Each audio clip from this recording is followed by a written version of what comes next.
സംസ്ഥാനത്ത് കലിതുള്ളി പെരുമഴ അതിശക്തമായ മഴ തുടരുകയാണ്. 4 ജീവനുകളാണ് കാലവർഷക്കെടുതിയിൽ പൊളിഞ്ഞത്. നിരവധിയിടങ്ങളിൽ ഉരുൾപൊട്ടലും മണ്ണിടിച്ചിലും രൂപപ്പെട്ടിട്ടുണ്ട്.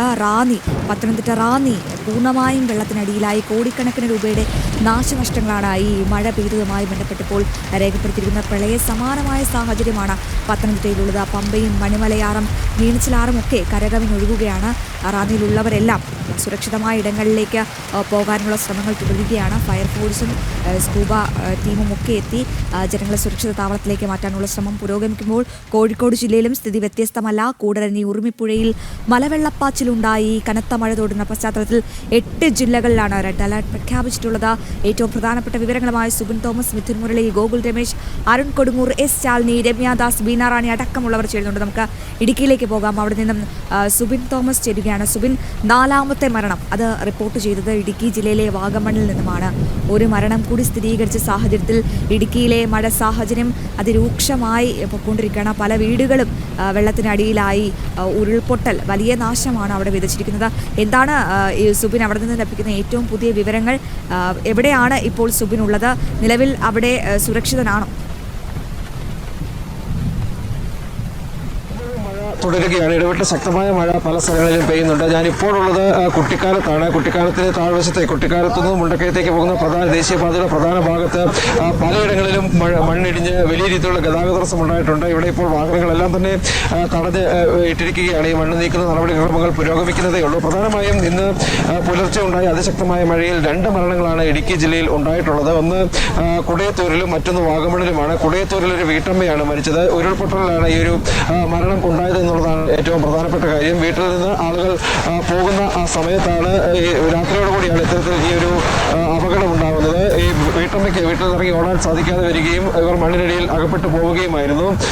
ഈ മറ്റൊരു മരണം ഉണ്ടായിട്ടുള്ളത് കോലാഹല വീട്ടിലാണ്. വാഗമണിന് സമീപം കോലാഹല വീട്ടിലാണ്. കോലാഹല വീട്ടിൽ ഈ ഒരു വീടിന് മുകളിലേക്ക് മണ്ണിടിഞ്ഞ് വീഴുകയായിരുന്നു. ഈ വീട്ടിലുണ്ടായിരുന്ന ഗ്രഹനാഥനാണ് മരിച്ചത്. പ്രഭാകരൻ നായരാണെന്നാണ് അദ്ദേഹത്തിന്റെ പേര്. ഏറെ ശ്രമകരമായ ദൗത്യത്തിനൊടുവിലാണ് അദ്ദേഹത്തിന്റെ മൃതദേഹം പുറത്തെടുക്കാനായത്. നിലവിൽ ഈ പ്രഭാകരൻ നായരുടെ മൃതദേഹം പിരിമേട് താലൂക്ക് ആശുപത്രിയിലേക്ക് മാറ്റിയിട്ടുണ്ട്. ഇപ്പോഴും അതിശക്തമായ മഴ പല സ്ഥലങ്ങളിലും പെയ്യുന്നതെന്നുള്ളതാണ് ഏറ്റവും ആശങ്കയുണ്ടാക്കുന്നത്. മലയോര മേഖലയിൽ ഉൾപ്പെടെ വലിയ രീതിയിലുള്ള ആശങ്കയുണ്ട്. പ്രധാനമായും ഈ മൂന്നാർ ഉൾപ്പെടെയുള്ള മേഖലകളിൽ മണ്ണിടിച്ചിൽ സാധ്യത നിലനിൽക്കുന്നു. അതോടൊപ്പം തന്നെ ഈ താഴ്ന്ന പ്രദേശങ്ങൾ, ഈ മലയോര മേഖലയുടെ താഴ്ന്ന പ്രദേശങ്ങളുണ്ട്, ഈ ആറ്റ് തീരപ്രദേശങ്ങളുണ്ട്, പെരിയാറിന്റെ തീരപ്രദേശങ്ങൾ, നദീയുടെ തീരപ്രദേശങ്ങളുണ്ട്. അവിടെയൊക്കെ വീടുകളിൽ വെള്ളം കയറുന്ന സാഹചര്യങ്ങളുമുണ്ട് എന്നുള്ളത് എടുത്തു പറയേണ്ടതായിട്ടുള്ളതാണ്. ഇന്ന് പുലർച്ചെ പല മേഖലകളിലും വണ്ടിപ്പെരിയാർ ഉൾപ്പെടെയുള്ള മേഖലകളിൽ വീടുകളിൽ വെള്ളം കയറുന്ന സാഹചര്യം ഉണ്ടായിരുന്നു. KK റോഡിലേക്ക് പോലും വെള്ളം കയറി ഗതാഗതം സ്തംഭിക്കുന്ന സാഹചര്യം ഉണ്ടായിരുന്നു. നിലവിൽ ഇപ്പോഴും ഈ KK റോഡ്, അതായത് ദേശീയപാത പൂർണ്ണമായും അടഞ്ഞു കിടക്കുന്നു എന്നുള്ളതാണ് ഏറ്റവും പ്രധാനപ്പെട്ട കാര്യം. രാവിലെ മുതൽ തന്നെ നമ്മൾ ദൃശ്യങ്ങളിൽ കാണുന്നത് പോലെ അതിരാവിലെ പുറപ്പെട്ട സഞ്ചാരികളായിട്ടുള്ള ആളുകൾ, വിനോദസഞ്ചാരികളായിട്ടുള്ള ആളുകൾ ഉൾപ്പെടെ നിലവിൽ ഇപ്പോൾ കുടുങ്ങി കിടക്കുകയാണ്. ഈ താഴേക്ക് 3-4 ഇടത്തായി മണ്ണിടിച്ചിൽ ഉണ്ടായിട്ടുണ്ട്. നമ്മൾ അതിലൊരു സ്ഥലത്ത് പോയിരുന്നു. അവിടെ മൊബൈലിന് റേഞ്ച് കുറവുള്ള ആ സ്ഥലമാണ്. അവിടെ ഈ മണ്ണിടിഞ്ഞ് പൂർണ്ണമായും റോഡിലേക്ക് വീണ് കിടക്കുകയാണ്. ഈ അതിലെത്തിയ വാഹനയാത്രികരാണ് ഈ റോഡ് വലിയ കല്ലുകളൊക്കെ പെറുക്കി മാറ്റി ഒരു വാഹനത്തിന് മാത്രം കടന്നു പോകാവുന്ന രീതിയിലുള്ള ഒരു സംവിധാനം ഒരുക്കിയത്. അങ്ങനെ ഒരുക്കിയെങ്കിൽ പോലും വാഹനങ്ങൾക്ക് വളരെ ശ്രമകരമായി വേണം അതിൽ കടന്നു പോകാനായിട്ട്. ഇത്തരത്തിൽ ലോഡുമായി എത്തിയ വാഹനങ്ങൾ, പുലർച്ചെ മുതൽ എത്തിയ വാഹനങ്ങൾ ഇത്തരത്തിൽ ഇവിടെ കിടക്കുന്നു എന്നുള്ളതാണ് ഏറ്റവും പ്രധാനപ്പെട്ട കാര്യം. മലയോര മേഖലയുടെ പല പ്രദേശങ്ങളിലും ഇത്തരത്തിൽ സമാനമായ സാഹചര്യം. ഞാനൊന്ന് ഇടപെടുകയാണ്. ഇടുക്കി ജില്ലയിൽ ഇപ്പോൾ ഏതൊക്കെ ഇടങ്ങളിലാണ് മണ്ണിടിച്ചിലും ഉരുൾപൊട്ടലും ഒക്കെ രൂപപ്പെട്ടത്? നിലവിൽ ആശങ്കാജനകമായൊരു സാഹചര്യം ഉടലെടുത്തിട്ടുണ്ടോ അവിടെ? എന്നുള്ളത് കൊണ്ട് തന്നെ ആശങ്കപ്പെടേണ്ട സാഹചര്യമുണ്ട് എന്നുള്ളതാണ് ഏറ്റവും പ്രധാനപ്പെട്ട കാര്യം. ഇന്ന് അല്പസമയം വരെ മഴ മാറി നിൽക്കുകയായിരുന്നു. ഇപ്പോൾ നിലവിൽ പലയിടങ്ങളിലും ഈ മഴ അതിശക്തമായി തന്നെ പെയ്യുന്നുണ്ട്. നിലവിൽ നമ്മളിപ്പോൾ പറഞ്ഞതുപോലെ ഈ മുണ്ടക്കയത്തിന് താഴ്ഭാഗത്ത് വലിയ ചെരുവും വലിയ മലകളുമുള്ള പ്രദേശമാണ്. ഒരു ദേശീയപാത കടന്നു പോകുന്ന പ്രദേശമാണ്. അവിടെ ഇനിയും മണ്ണിടിയാനുള്ള സാധ്യതയുണ്ട് എന്നുള്ളതാണ് എടുത്തു പറയേണ്ടത്. അതോടൊപ്പം തന്നെ മൂന്നാർ, വാളന പ്രദേശങ്ങളിൽ മണ്ണിടിയാനുള്ള സാധ്യതയുണ്ട്. ദേശീയപാത നിർമ്മാണ പ്രവർത്തനം നടക്കുന്ന ഒരു പ്രദേശമാണ്. പ്രദേശമാണ്. അവിടെ മുമ്പ് മണ്ണിടിഞ്ഞിട്ടുള്ള സ്ഥലമാണ്. അവിടെ ഇത്തരത്തിൽ ഒരു സാധ്യത നിലനിൽക്കുന്നു. അവിടെയും കടുത്ത ജാഗ്രതാ നിർദ്ദേശം പുറപ്പെടുവിച്ചിരിക്കുകയാണ്. അതോടൊപ്പം തന്നെ ജില്ലയിലെ ചെറു ഡാമുകളെല്ലാം തന്നെ നിറഞ്ഞിട്ടുണ്ട്. പാമ്പള ഡാം, കല്ലാർകുട്ടി ഡാം, അതോടൊപ്പം തന്നെ മലങ്കര, ഇരട്ടയാർ ഡാമുകൾ, ഇവിടെ നിന്ന് വെള്ളം പുറത്തേക്ക് ഒഴുക്കാൻ തുടങ്ങിയിട്ടുണ്ട്. അതുകൊണ്ട് തന്നെ തീരപ്രദേശത്ത് താമസിക്കുന്ന ആളുകൾ അതീവ ജാഗ്രത പുലർത്തണം എന്നാണ് ജില്ലാ ഭരണകൂടം നിർദ്ദേശിച്ചിട്ടുള്ളത്.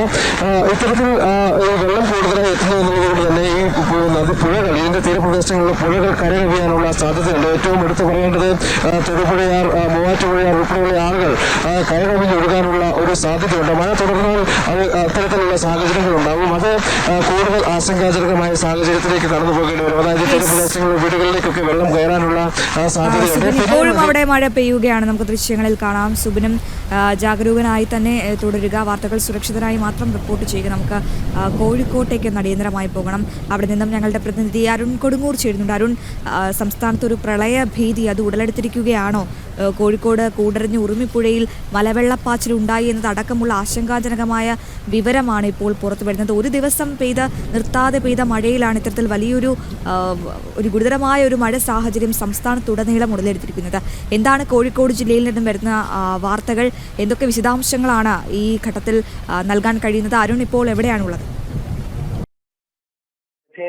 ആശങ്കയുണ്ടാക്കുന്ന ഒരു സാഹചര്യങ്ങൾ തന്നെയാണ് വടക്കൻ കേരളത്തിൽ ഉണ്ടാകുന്നത്. പലയിടങ്ങളിലും താഴ്ന്ന പ്രദേശങ്ങൾ പൂർണ്ണമായും വെള്ളത്തിനടിയിലാകുന്ന ഒരു അവസ്ഥയാണ് ഇപ്പോഴും ഉള്ളത്. എന്നാൽ ആശങ്കപ്പെടേണ്ട ഒരു സാഹചര്യമില്ല എന്നാണ് ജില്ലാ ഭരണകൂടം വ്യക്തമാക്കിയിരിക്കുന്നത്. അല്പസമയങ്ങൾക്ക് മുമ്പ് റവന്യൂ മന്ത്രി ജാൻ ടിവിയോട് പ്രതികരിച്ചിരുന്നു. അദ്ദേഹം പറഞ്ഞത് എല്ലാ ജില്ലാ കളക്ടർമാർക്കും അടിയന്തരമായി യോഗം ചേരാനുള്ള നിർദ്ദേശം നൽകിയിട്ടുണ്ട്. അപകടകരമാകുന്ന ഒരു സാഹചര്യം നിലവിലില്ല എന്ന് പറയുന്നുണ്ടെങ്കിൽ പോലും വയനാട് അടക്കമുള്ള മേഖലകളിൽ, അതോടൊപ്പം തന്നെ കോഴിക്കോട് ജില്ലയുടെ താഴ്ന്ന പ്രദേശങ്ങളിലൊക്കെ തന്നെ വെള്ളം കയറി ആറുകളൊക്കെ തന്നെയും കരകവിയുന്ന ഒരു സാഹചര്യമാണ് ഉള്ളത്. എല്ലാ ഇടങ്ങളിലും അപകടകരമാകുന്ന സാഹചര്യത്തിൽ താമസിക്കുന്ന ആളുകളെയൊക്കെയും മാറ്റി പാർപ്പിക്കാനുള്ള ഒരു നടപടികളിലേക്കാണ് ഇപ്പോൾ പോകുന്നത്. ദുരിതാശ്വാസ ക്യാമ്പുകൾ കൂടുതലായി തുടങ്ങാനുള്ള ഒരു സാധ്യത, അതിനുള്ള ക്രമീകരണങ്ങളൊക്കെ തന്നെ എടുക്കുകയും ചെയ്തിട്ടുണ്ട്. കോഴിക്കോട് ജില്ലയിൽ ഇന്ന് റെഡ് അലേർട്ടാണ്. അതോടൊപ്പം തന്നെ വയനാടും ഒരു ആശങ്കയായി തന്നെ നിലനിൽക്കുകയാണ്.